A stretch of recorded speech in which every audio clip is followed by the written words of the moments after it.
When I first arrived in Regina, one of the doctors I met was debating with his partner whether to take on somebody else.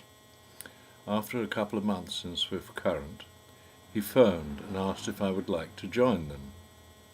There would be no formal arrangement other than that the senior partner would be the sponsor required by local professional regulations to keep an eye on my proficiency.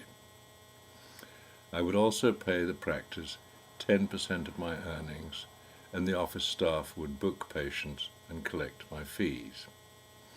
Accordingly, in September 1963, I gave a month's notice and in October left to practice independently in Regina. Such was the shortage of doctors in Saskatchewan that I quickly got established. Now, less than 2 years after graduating, I was able to practice medicine independently with a free hand to explore the problems which most interested me.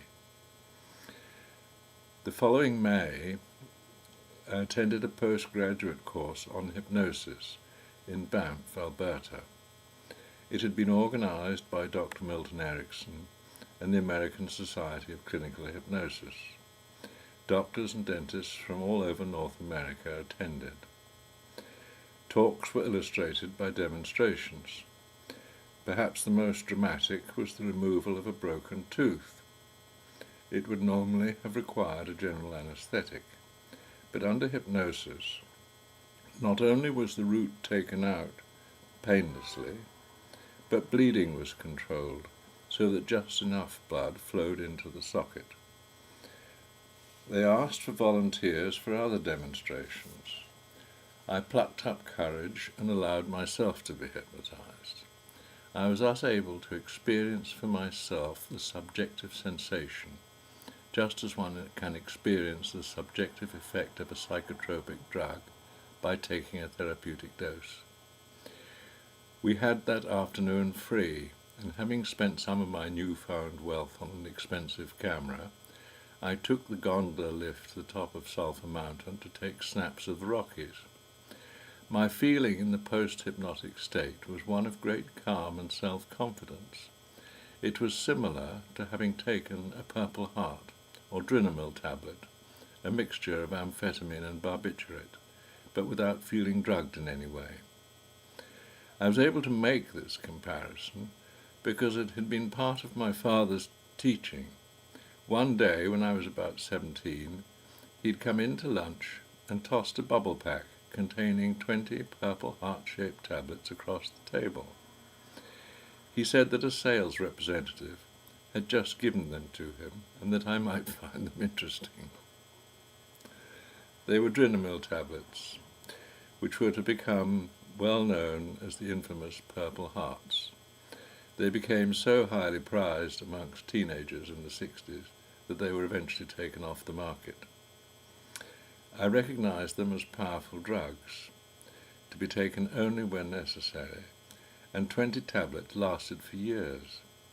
It never occurred to me to use them for pleasure. Rather, they gave me an alternative view of the world, which broadened my experience of it.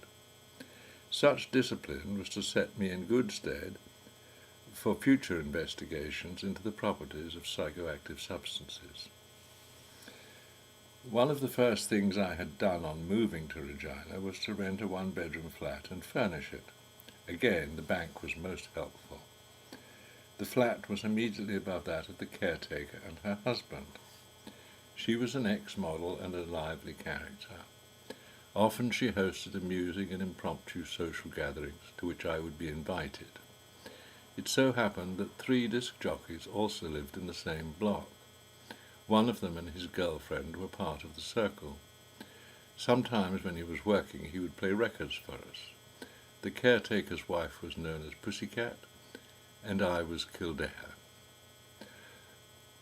The Saturday following the return from my course, I was pressed to give a demonstration. I did not, of course, really approve of playing games with professional tools, but the social pressure was overwhelming, and this was, after all, the Wild West. The fiancé of the disc jockey volunteered to be the subject, and promptly lay down on the floor with a cushion under her head. Following the instructions I had learnt on the course, I induced her. To my surprise, for this was the first person I had ever hypnotized, she went into a deep trance. Since I was on stage, so to speak, I wondered what I should do next.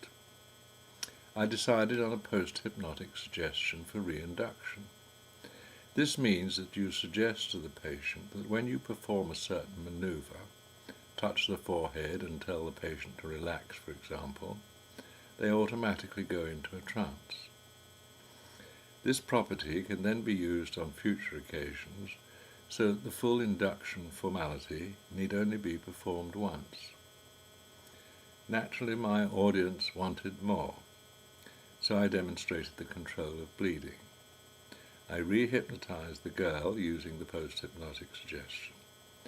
I then suggested that a patch of skin on her forearm would go numb as I rubbed it.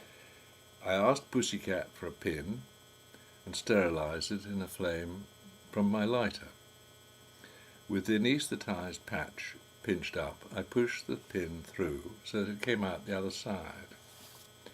I then suggested that when I took the pin out, it would bleed from one hole but not the other.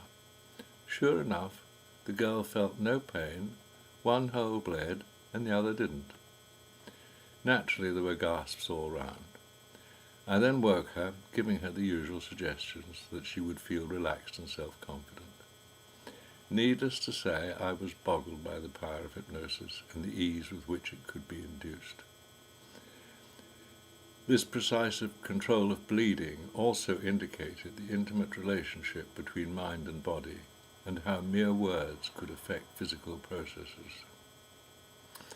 Here's a picture of me meditating on Sulphur Mountain.